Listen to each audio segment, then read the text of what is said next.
My name is Claire Mitchell. I am 30 years old, and I make a living predicting worst-case scenarios for a fintech company in Denver.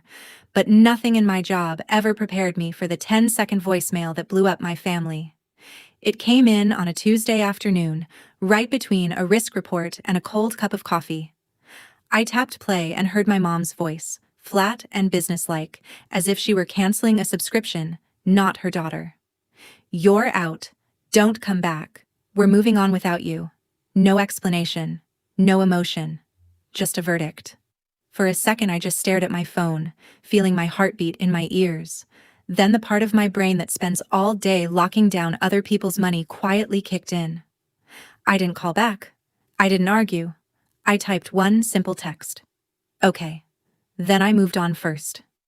I logged into the family LLC I had built from scratch, the one holding our rental properties and the new triplex we were about to close on, and I locked every permission that had my name on it. No more deals signed with my credit. No more transfers without my approval. Then I called the real estate agent and pulled myself out of the house deal they were counting on. House deal? Cancelled. Finally, I froze the retirement account structure I had set up for them so nothing could be changed or drained behind my back. By the time my coffee was finished, so was every easy road they thought they had through me. I figured that would be the end of it. Instead, by the next morning, my phone showed 46 missed calls and a voicemail from their lawyer saying, "We have a serious problem." I actually laughed when I heard it and typed my reply, because they had no idea the problem wasn't me being gone, it was what I took with me. Stay with me until the end, and you'll see how one cold voicemail turned into a family revenge story where the person they tried to cut out ended up holding every last card. The next morning, I woke up to my phone buzzing itself toward the edge of the nightstand. For a second I thought it was my alarm, then I saw the screen.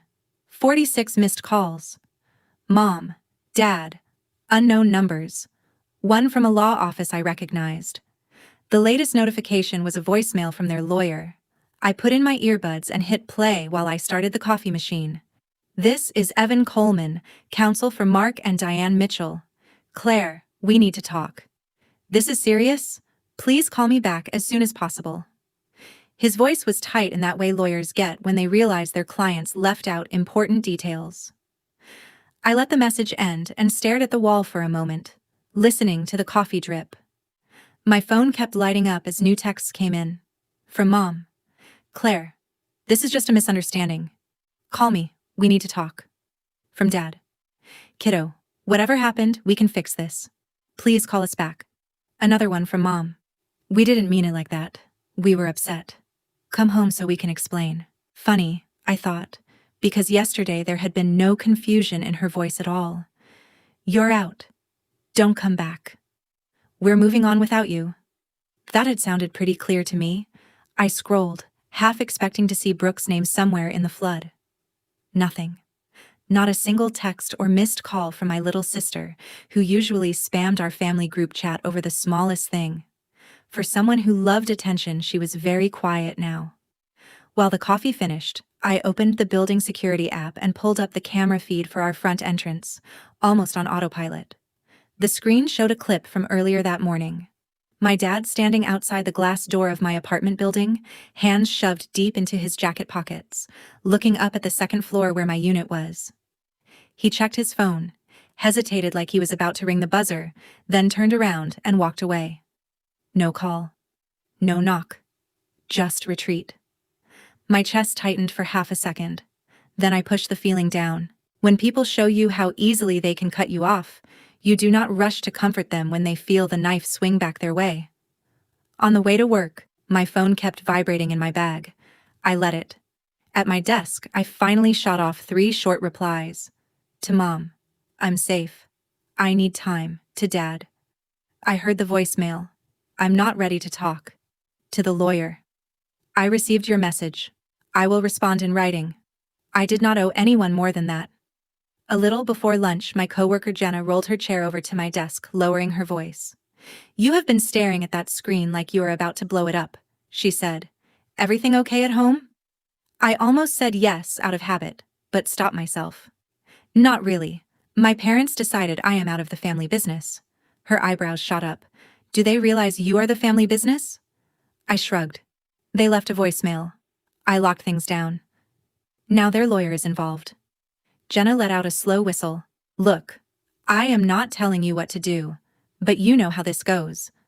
The second money is involved. Everybody starts performing.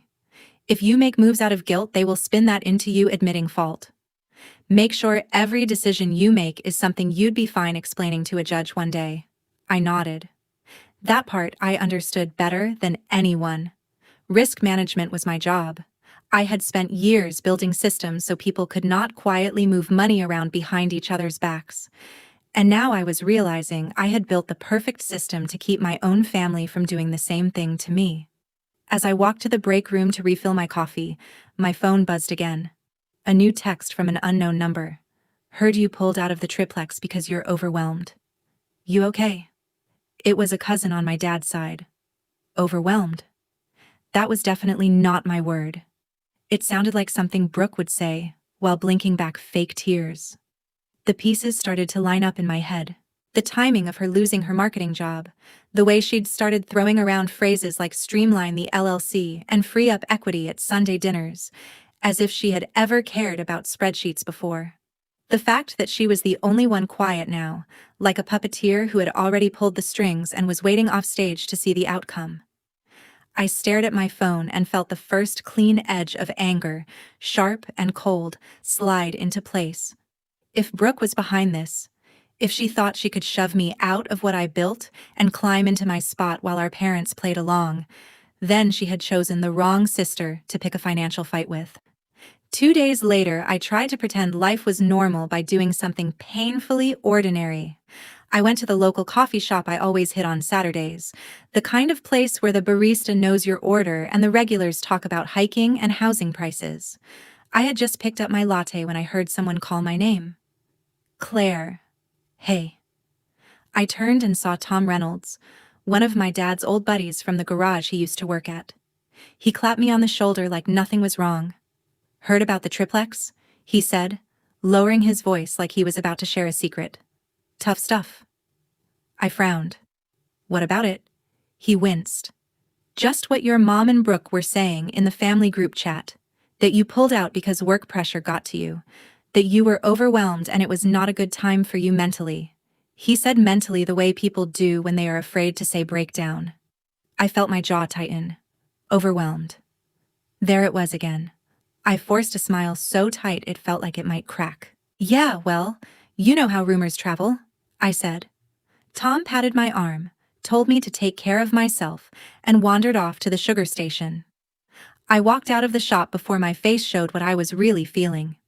Outside, in the cold Denver air, I pulled out my phone and scrolled back through my messages. Not one call from Brooke, not one text. But somehow she was comfortable telling extended family that I was too unstable to handle a house deal I had practically engineered. That was not just gossip. That was groundwork. Sitting in my car, I opened my contacts and tapped a name I had not used in months. Daniel Hayes, the financial advisor who had helped me set up the original structure for our family LLC before my parents, under Brooke's influence, switched to someone newer and flashier. Daniel picked up on the second ring. Claire. This is a surprise, he said, still keeping everyone out of trouble. Working on it, I said. I have a question. Has anyone tried to change ownership percentages in Mitchell Holdings LLC recently? There was a pause. The kind where you can hear someone sit up straighter. I've seen some draft documents float by, he said slowly. Your mom mentioned a new advisor, asked a few hypotheticals, but I saw references to adding another family member as a managing member, and your signature line was blank. It looked messy, so I told her nothing could move without you. My grip tightened on the steering wheel. Another family member. Brooke. Of course. Did any of it go through? I asked. No, he said. The paperwork was incomplete, and frankly, questionable. But Claire, if someone is trying to backdoor their way into control of your LLC, you need to get ahead of it. I thanked him, hung up, and stared at the dashboard for a long moment. I thought about the voicemail telling me I was out.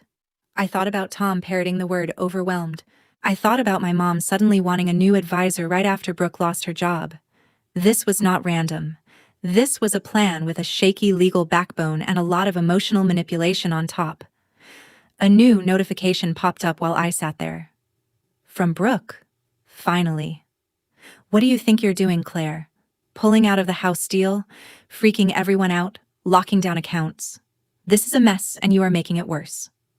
For a second my fingers hovered over the keyboard. I almost unleashed everything boiling in my head. Instead, I deleted the reply draft and opened my email. First, I wrote to the real estate agent. Per our conversation, please consider this written confirmation that I have withdrawn from the Mitchell triplex purchase as a borrower and primary qualifier. Any further representation that I am participating in this transaction is inaccurate and unauthorized. Then I asked for a formal cancellation notice to be sent to my parents, copying their lawyer. Next, I opened a new message, this time addressed to Brooke, but written like any other risk escalation I would send at work. Brooke, this email serves as formal notice that any attempt to alter ownership, signature authority, or financial structure related to Mitchell Holdings LLC, its associated properties, or retirement accounts without my written consent is unauthorized and may constitute fraud. Do not sign my name. Do not imply my approval. Any such action will be documented and shared with legal counsel. Claire. No yelling, no name-calling, just facts and consequences. I sent it, then turned my phone face down on the passenger seat. By the time I drove home, my call log showed 6 more attempts from Mom, 3 from Dad, none from Brooke. At my apartment, I opened my laptop and started a new folder labeled Family Risk File. I dragged in screenshots of texts, the lawyer's voicemail, Daniel's notes, the email I just sent. Every move, every lie, every attempt to paint me as unstable was going in there. Because if Brooke was building a story where I was the problem, where I was the weak link to be cut out so she could slide in, then I was going to build a better story, one backed by timestamps and evidence.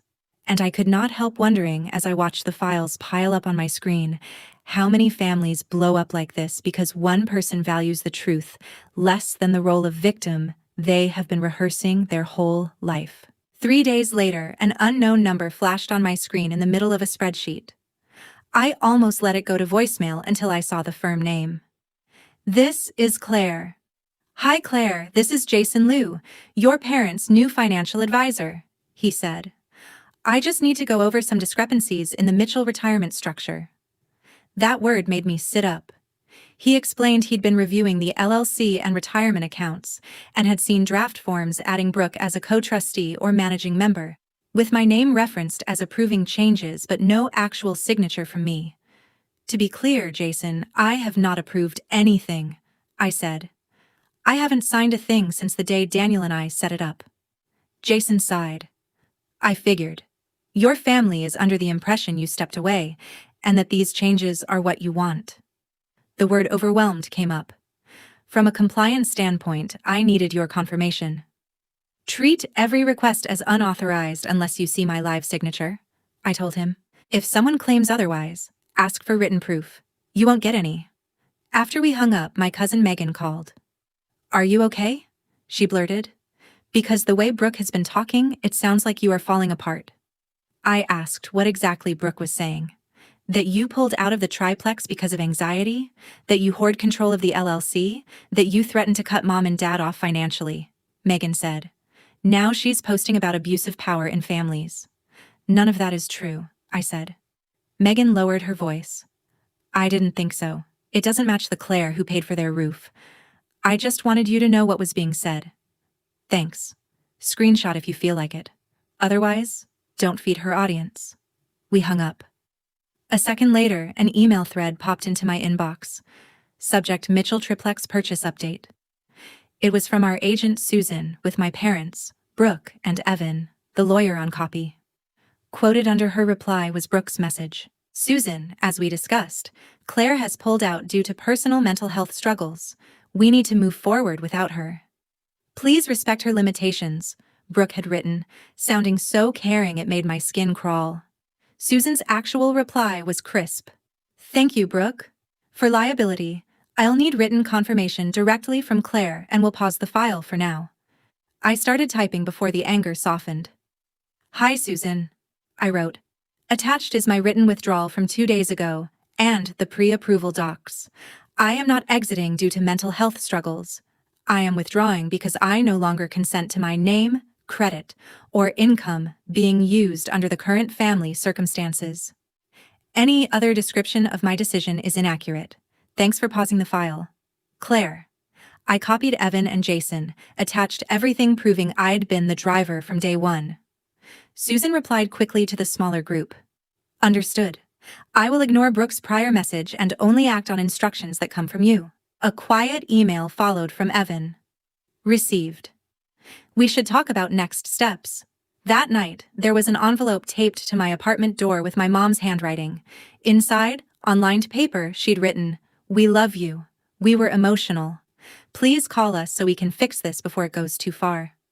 Love, Mom." For a second my chest hurt. I could picture her at the kitchen table while Brooke paced and cried, arranging the story. My phone buzzed again. Megan had sent a screenshot of Brooke's newest post.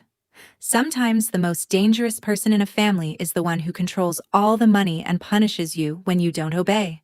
It said, "Healing means walking away from people who weaponize their power, even if they share your last name." The comments were full of hearts and "You go, girl." I put the note from my mom next to my laptop and opened the folder labeled Family Risk File. Emails, voicemails, advisor notes, screenshots, all lined up in neat little rows. Up until now, I'd just been shutting doors. As I watched the files stack up, I realized defense wasn't enough. If Brooke wanted to build a narrative where I was the villain, I was going to answer with something she couldn't spin, a simple, documented story that left her standing alone in the light. The next morning, while I was at my desk, my phone buzzed with a new text from my mom. Just 5 minutes. No arguing. Please. I stared at it. 5 minutes wasn't going to fix a voicemail that told me not to come back, but it sounded more like her than anything she'd sent in weeks. Call me, I wrote. She answered immediately, and I heard the faint speaker echo. Your dad is here too, she said. Hey, kiddo, Mark added. You wanted 5 minutes, I said. Mom exhaled. We messed up, Claire. Saying you're out, don't come back, that was extreme. We shouldn't have said it like that. You didn't, I said. You said exactly that. She went quiet, then tried again. Your sister told us things, she said. That you were planning to cut us out of the LLC, talking to lawyers about removing us from retirement accounts, saying you were tired of carrying us and wanted full control. She said you told her after dinner in the car. None of that ever happened, I said. Did you hear those words from me, directly? Well, no, Mom admitted. Brooke said you talked in the car on the way home. I took my own car that night, I said. I left alone. There was no car ride. Dad swore softly. Why would she make that up? Mom whispered. But it sounded like she already knew the answer. Maybe because she wanted what I have, I said. If I'm unstable and power-hungry, sliding herself into documents looks like protecting you, not using you. Dad sighed. This is past family drama now, Evan called. Jason called you. Susan paused the house. I know, I said. That's why I'm done with whispers. We're going to sit down, all 4 of us, in the same room. No speakerphone, no vague posts. I'll bring documents. You bring everything Brooke told you.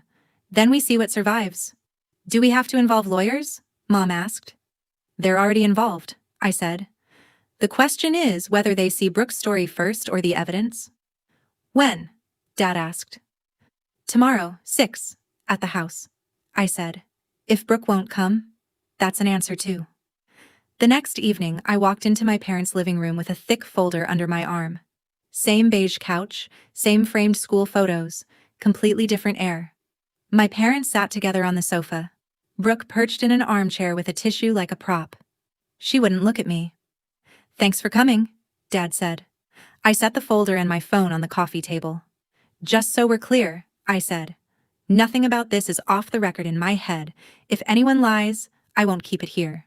Brooke scoffed. Wow, way to make this hostile. We're family. Then the truth shouldn't scare anyone, I said. Mom twisted her hands. Brooke, honey, tell Claire what you told us. No, I said. Brooke can speak for herself. Go ahead. Brooke rolled her eyes. I just repeated what you said, she snapped. That you were done carrying everything. That you were thinking of pulling your name off things. That you wanted full control of the LLC so you didn't have to consult them. And this was in the car after dinner, right? I asked. She nodded. Yeah, you were upset. You probably don't even remember. I opened the folder, pulled out a printed statement, and slid it over. That night at Harbor Grill, right? Check the timestamps. Mom's eyes moved down the page. Brooke's rideshare receipt to their house at 10:15. My gas station charge across town at 10:13. Different routes. Different cars. I drove myself, I said. You took a car alone. There was no car conversation. Maybe it was another night, Brooke said quickly. Before you say that, here's the only other time we all had dinner in the last 3 months, I said, flipping to another printout. That night you left early to meet friends. I stayed to pay. No private ride then either. Dad leaned back slowly. Brooke, he said quietly. She shrugged.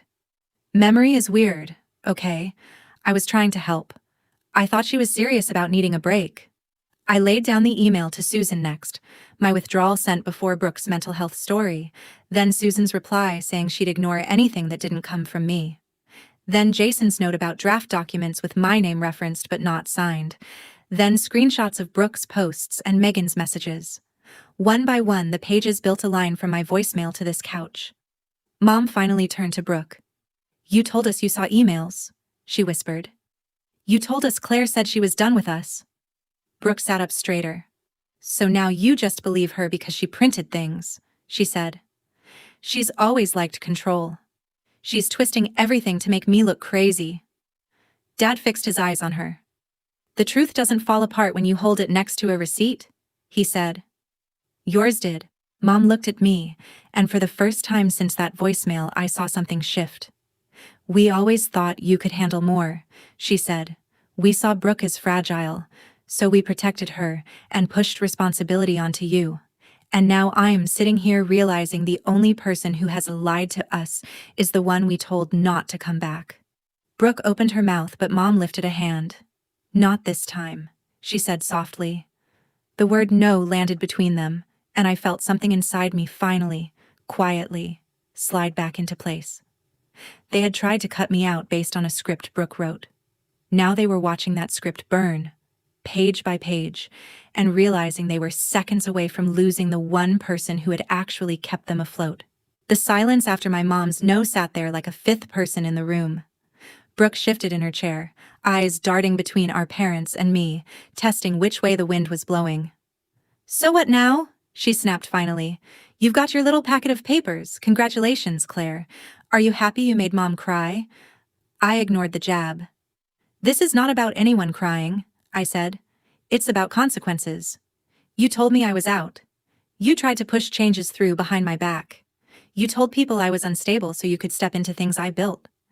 That has to mean something other than a sad Facebook post and everyone pretending it never happened. My dad rubbed his jaw, the way he did when he was lining up a difficult repair in his head. What do you think should happen? He asked. Brooke whipped her head toward him. Seriously, Dad. You're asking her? I met his eyes. You wanted me out of the family business, I said. Fine. I'll step back from being the default safety net. But that also means no one gets to quietly use my name, my credit, or my work. Starting with making sure Brooke has zero access to anything I've set up. My mom hesitated. Brooke doesn't have access? She started, but I shook my head. Not formally, maybe, I said. But she's been in meetings. She's been in group chats about the triplex. She's been talking to advisors like decisions were already moving in her favor. That stops. Today. Dad sighed, looked at Brooke. Honey, he said. We need to be clear here. No more talking to advisors for us. No more speaking on our behalf. No more hinting that Claire is okay with things when she is not. Brooke blinked hard. So you're just going to cut me out, she said, voice going high and thin. After everything I have done for you. What exactly is that? I asked, unable to stop myself. The Instagram story about being raised by wolves in the suburbs? Or the half-baked business plans you wanted me to fund?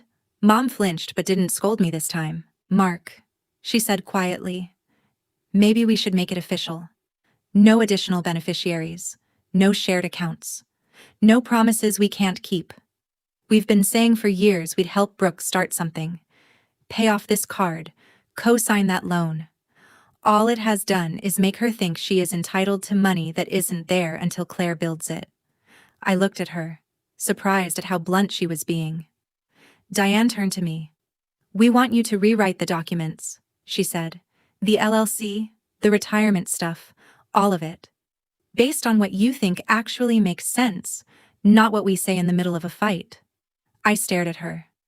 You're asking me to take control again after you just told me to get out? I said slowly. She nodded, eyes wet. I'm asking you to do what you have been doing this whole time, she said. Only this time with us admitting you know more than we do. Brooke let out a harsh laugh. Unbelievable. You are handing her everything. You're punishing me because I told the truth about how she treats us. Dad looked at her steadily. The truth would have held up against a gas receipt, he said. Yours didn't. That is the difference. For the first time since Id walked in, Brooke looked genuinely shaken. Her eyes flicked to me, searching for some old version of me who might offer a lifeline. I didn't. Mark took a breath. Here's what we're going to do, he said, falling into the firm tone he used to use at the shop. Claire, you and Evan and Jason figure out whatever it takes to make the LLC and the retirement accounts bulletproof. You and I remain the only managing members. Your mom is a beneficiary. Brooke is not in any position of control anywhere. If we help her, it will be from our own pockets, not by opening back doors into what you built. Brooke sat forward. You can't just erase me like that, she said. I'm your daughter too. My mom winced. We are not erasing you, she said. We're stopping pretending money we don't have is going to fall from the sky because we put your name on something Claire made. If we ever help you, it will be because you have a real plan, and we can actually afford it, not because we feel guilty. Brooke switched tactics so fast it made my head spin. Fine, she said, tears welling up. Then let me prove it. Claire, give me a small role in the LLC. Let me do social media or something. Let me show you I can contribute instead of just taking. It was almost impressive, the way she slid from outrage to pleading to the angle that made her look the most reasonable. A year ago, I might have fallen for it. Now, I just saw another version of the same pattern. I stood up, picked up my folder. No, I said simply.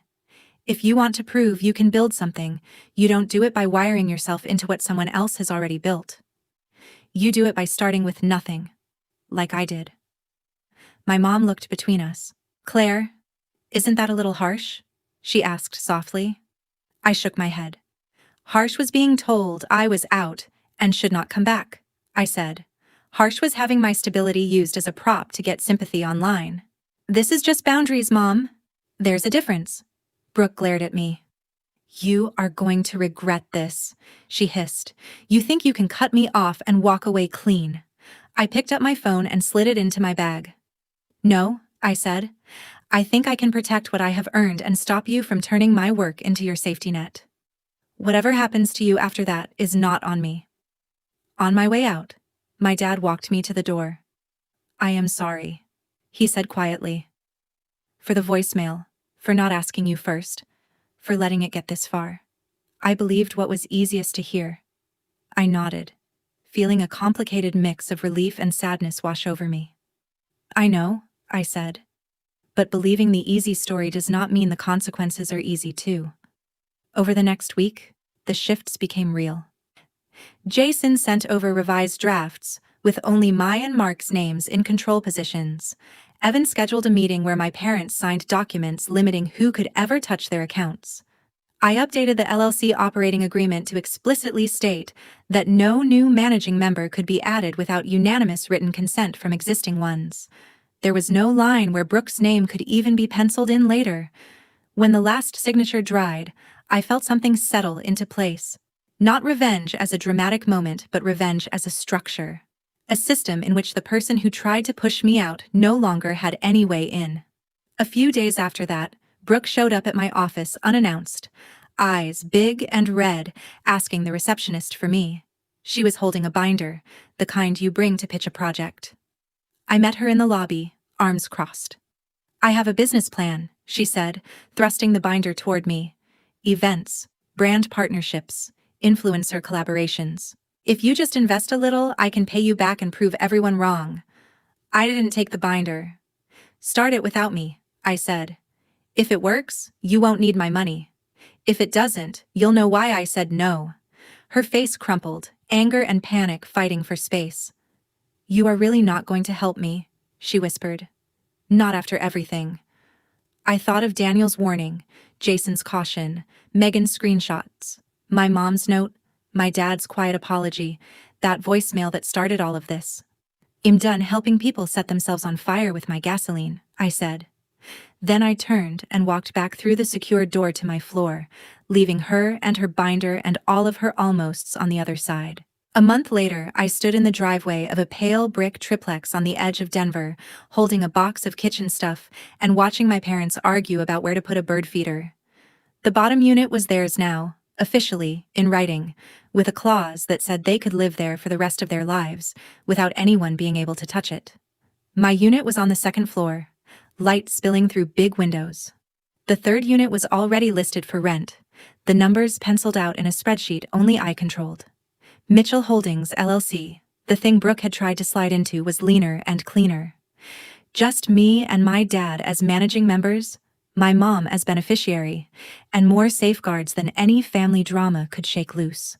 No side doors, no room for creative interpretations. On weekend evenings, I'd come down and cook with my mom in her new kitchen, while my dad watched some car show in the living room. We did not rehash every detail, but we stopped pretending money was some mysterious fog nobody understood. I would pull up the accounts on my laptop and walk them through what was real instead of what they wished was real. It was not perfect. There were still sad moments, still guilt in their eyes when Brooke's name came up. But now, when she texted asking for help with another credit card, my mom would show me the message, then set her phone face down and say, "We can't fix this for her. Not this way." From what I heard through cousins, Brooke ended up in a small apartment across town, bouncing between gigs, her big event plan never really taking off. People were starting to notice that her stories always needed a villain and a spotlight. For once, I was not in either role. I did not sue her. I did not try to destroy her online. I did something quieter and, to me, sharper. I removed the leverage she thought she had and let her sit with a life that was hers alone, not propped up by my work. I was not angry anymore. I was clear. Clear that trust without boundaries is just an invitation for the wrong person to move in and rearrange everything. Clear that being the strong one in a family does not mean letting people weaponize your strength against you. If there is any lesson in all of this, it is that you can love your family and still refuse to be their insurance policy when they gamble with the truth. You can forgive without giving the keys back. And if someone ever tells you you're out, don't come back. You are allowed to believe them. Step back and ask yourself a harder question. What do I stop giving them access to from this moment on? Maybe you have your own version of this story, a time when someone used your loyalty like a credit card with no limit. If you do,